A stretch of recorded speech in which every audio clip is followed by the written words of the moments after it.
सोहन तुम सोई नहीं तुम? नहीं, मैं तुम्हारा इंतजार कर रही थी। यहाँ? मैं जानती थी तुम सीधे यहीं आओगे। तुम्हें कैसे पता चला कि मैं बाहर में आऊंगा और बेडरूम में नहीं? जो इंसान बहुत जल्दी परेशान हो जाते हैं वो अपनी परेशानी दूर करने के लिए शराब का ही सहारा लेते हैं। शायद तुम ठीक कर रही हो। रोमा का फोन आया था, बता रही थी तुम उसके घर गए थे। हाँ, मैं वहीं से आ रहा हूँ। वो ये भी बता रही थी कि तुम मुखर्जी। मत लो उसका नाम, मत लो। मुझसे मान लेता था, बेचता था। आज साहब वो मुझे को बेचना चाहता है। क्या था वो? What was he? Nothing. खत्म हो चुका था वो। मैंने उसे सहारा दिया था, मैंने उसको डीलर बनाया। आज वो मुझे को बर्बाद करना चाहता है। Why? आखिर क्यों क्यों?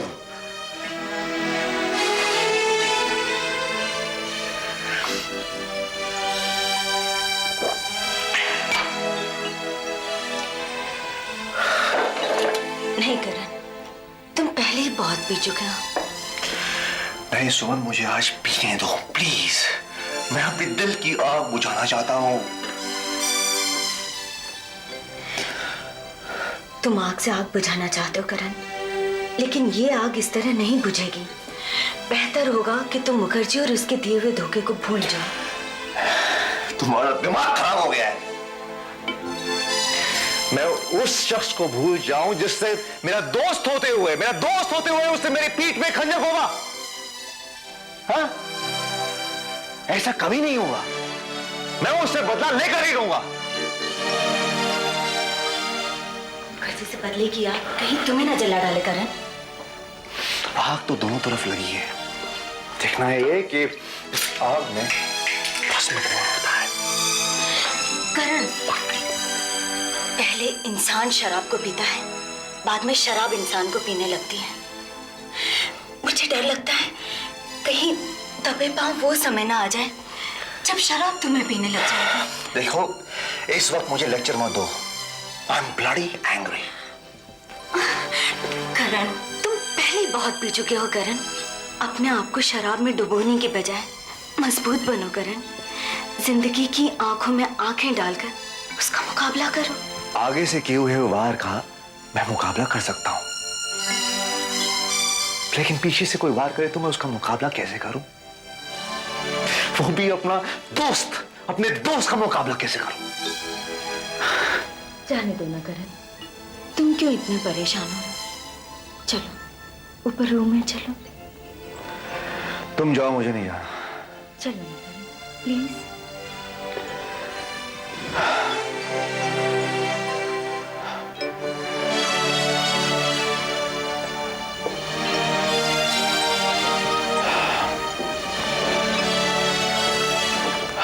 तुम जाके आराम करो, मैं चलो प्लीज तुम...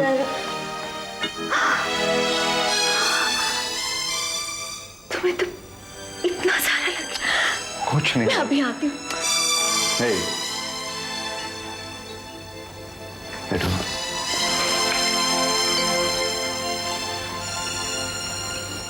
I'm sorry Karan, I'm sorry।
Tiwari speaking.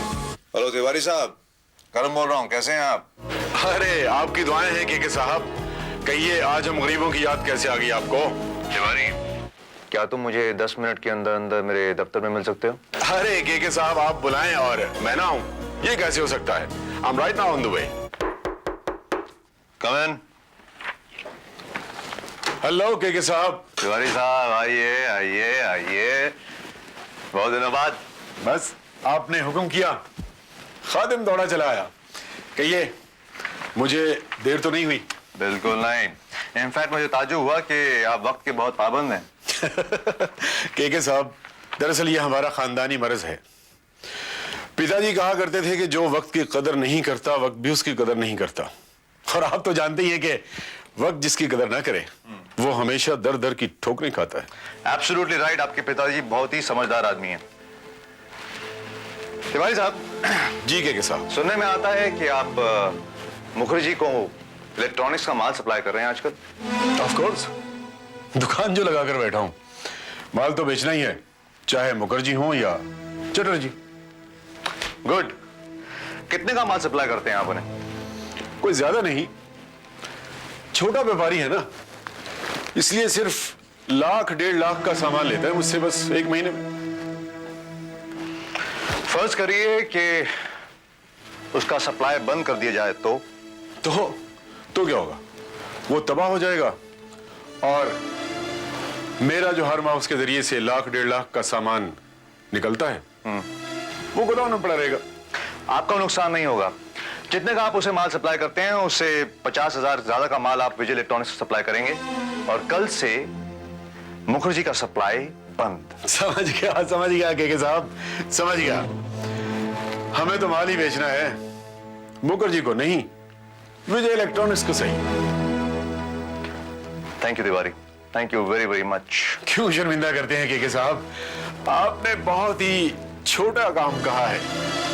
आप तो अक्सर बड़े काम के लिए तिवारी को याद किया करते थे। मैं तो समझा था कि शायद बहुत ही बड़ा और जरूरी काम होगा।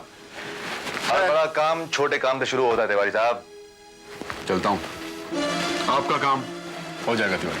Thank you very very much. आइए।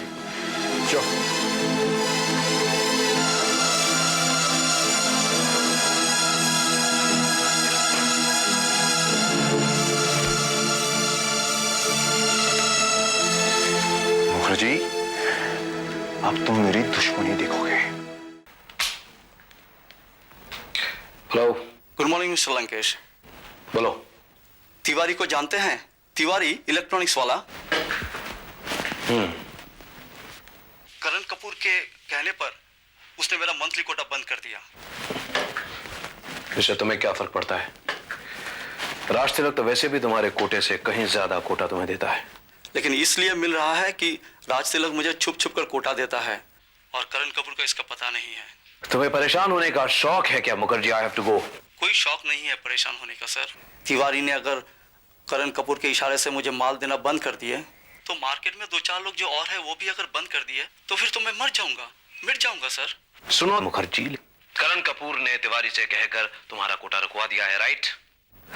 तुम जापान से उसकी सप्लाई बंद करवा दो। लेकिन सर, जापान तक मेरी पहुंच नहीं है। मैं जानता हूं तुम्हारी पहुंच नहीं है मुखर्जी, लेकिन जिनके साए में तुम जी रहे हो उनकी तो है। इस वक्त टोक्यो में कितना बजा होगा? वहां पर तो इस वक्त दोपहर का टाइम हो रहा है।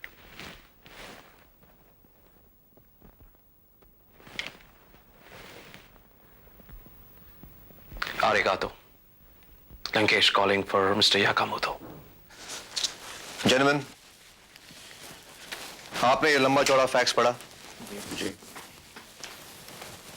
ये फैक्स नहीं, हमारी कंपनी के खिलाफ चार्जशीट है। मित्सुई कॉर्पोरेशन का ये कहना है कि हमारी वजह से उनका मार्केट में नाम खराब हो रहा है। क्यों? उनका कहना है कि उनके प्रोडक्ट्स के असली पार्ट्स निकालकर उनमें नकली पार्ट्स डाल के उन्हें बेचा जा रहा है, और यह हमारी कंपनी के लिए कितना डैमेजिंग है इसका अंदाजा आप अच्छी तरह लगा सकते हैं। पहली बार किसी ने हमारी कंपनी पर ऐसा इल्जाम लगाया है, और मैं जानता हूं कि ये किसी डीलर का काम है। सर, ये तो सिर्फ मिस्टर राज तिलक ही बता सकते हैं, क्योंकि डीलर्स को कोटा देना और उनका सेल्स वही देखते हैं। कम ऑन गौतम, जो भी डीलर ये काम करेगा राज तिलक को पूछ कर थोड़ी करेगा ये। वैसे भी वो लंदन में है, अभी मैं उसका इंतजार नहीं कर सकता, मुझे उनको जवाब इमीडिएटली देना पड़ेगा। इनफैक्ट मैं टोक्यो आज ही जाता हूं। Jenny, get me on to the next Tokyo flight. हाँ, आज ही।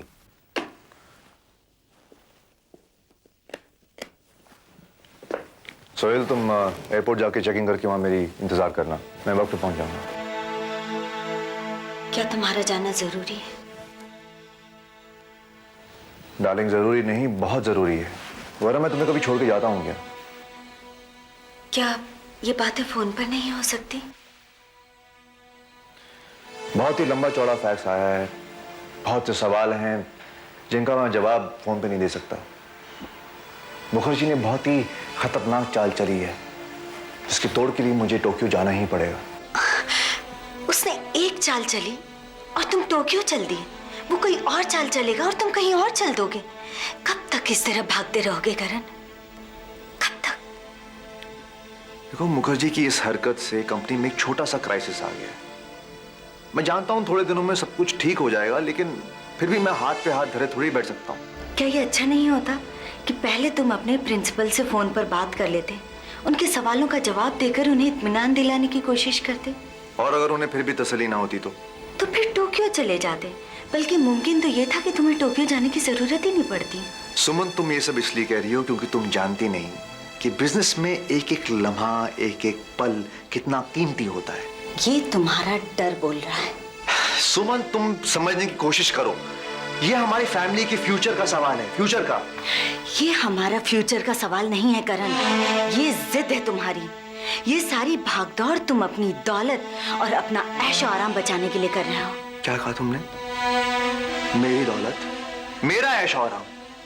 तुम इसमें हिस्सेदार नहीं हो ना, तुम्हारा कुछ नहीं है इसमें, तुम्हें तो इसमें कुछ चाहिए ही नहीं। मुझे ये दौलत, ये ऐशो आराम नहीं चाहिए करण, मुझे तो सिर्फ तुम्हारी जरूरत है, सिर्फ तुम्हारी।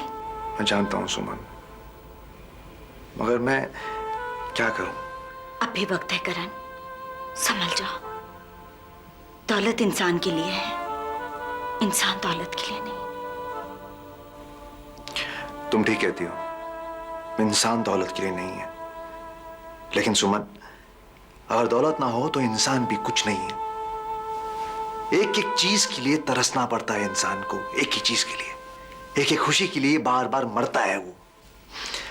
गरीबी से बड़ी सजा और कोई हो ही नहीं सकती। अगर आदमी की जेबें खाली हों तो उसकी बात में भी वजन नहीं रहता। नहीं करण, तुम ये सब इसलिए कह रही हो सुमन क्योंकि तुमने गरीबी देखी नहीं है, मैंने देखी है। मुझसे पूछो, एक एक खुशी को लुटते हुए देखा है मैंने। यार, इतने सालों के बाद, इतनी मेहनत के बाद मुझे ये मुकाम मिला है, मैं किसी को छीन नहीं दूंगा उसे। मगर करण, एक बेरोजगार नौजवान से एक बिजनेस टाइकून बनने में कई युग बीत गए हैं, तब जाके लोगों की जुबान पर मेरा नाम आया है, करण कपूर। मैं इसे मिट्टी में नहीं मिलने दूंगा। Attention, Mr. Karan Kapoor, passenger traveling to Tokyo by flight TC307. You are requested to immediately report to the check-in counter. Thank you. Attention, Mr. Karan Kapoor, passenger traveling to Tokyo by flight TC307. You are requested to immediately report to the check-in counter. Thank you. बदले की जिस आग में तुम जल रहे हो, उस आग में मैंने कई खानदानों को जलते हुए देखा है, कई ऊंची हवेलियों को मिट्टी में मिलते हुए देखा है। बात तो सही है तुम्हारी, देखा होगा तुमने, क्योंकि जब आग भड़कती है तो ये नहीं देखती कि उसकी लपेट में कौन आ रहा है, क्या आ रहा है। सुना था दौलत जेब भर देती है मगर दिल के जज्बे छीन लेती है। आई एम सॉरी करण, तुम एक दौलतमंद गरीब हो। तुम्हारे पास नाम है, पैसा है, शोहरत है, बेशुमार दौलत है, सब कुछ है तुम्हारे पास। लेकिन जैसे जैसे तुम्हारे पास दौलत आती जा रही है तुम अंदर से खोखले होते जा रहे हो। तुम गरीब हो चुके हो करण। सुमन, तुम सिर्फ घर चलाना जानती हो और केके इंटरनेशनल कोई घर की चार दीवारी नहीं है, एक बिजनेस एम्पायर है और उसे कैसे चलाना है मैं बखूबी जानता हूं। मुझे तुम्हारे मशवरे की कोई जरूरत नहीं है।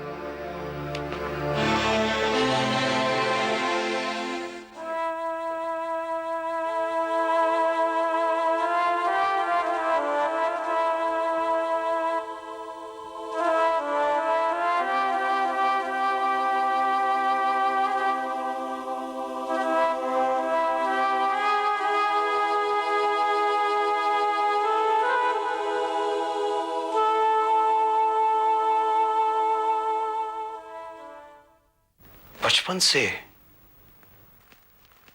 सांप सीढ़ी का बड़ा शौक रहा है मुझे।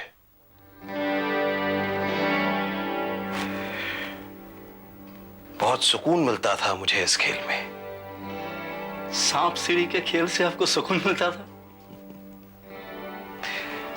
It's a very interesting game. कभी भी कामयाबी आपके हाथ लग सकती है, कभी भी कोई सांप आपको डस सकता है। It's a game of intrigue and suspense और शुरू से मुझे वो बहुत पसंद है। मुझे याद है जब कोई सांप मुझे डसता था तो मैं उसके मीठे मीठे जहर को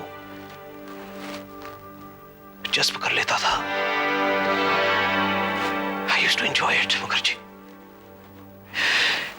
इनफैक्ट मुझे लगता है कि लंकेश उसी विष पर पला है। मैंने तो कभी आपको सांप और सीढ़ी खेलते हुए नहीं देखा। आजकल खुद नहीं खेलता, मैं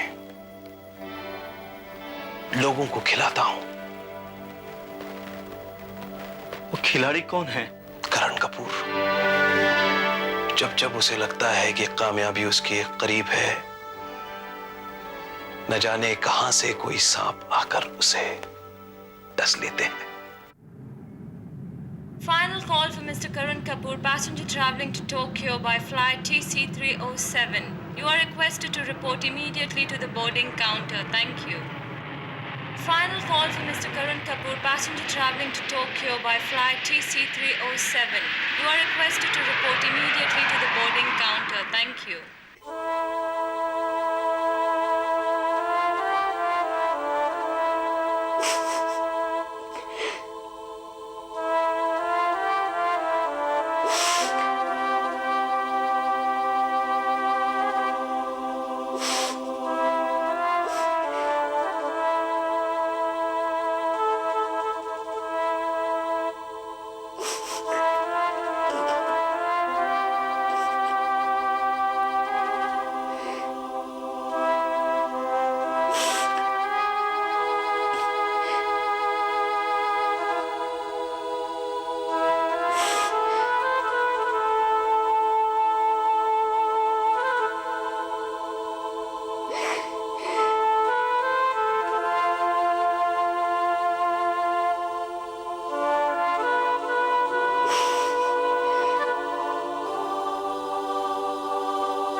सात समंदर पार तो जा सकता हूं लेकिन तुम्हारे आंसुओं का दरिया नहीं पार कर सकता।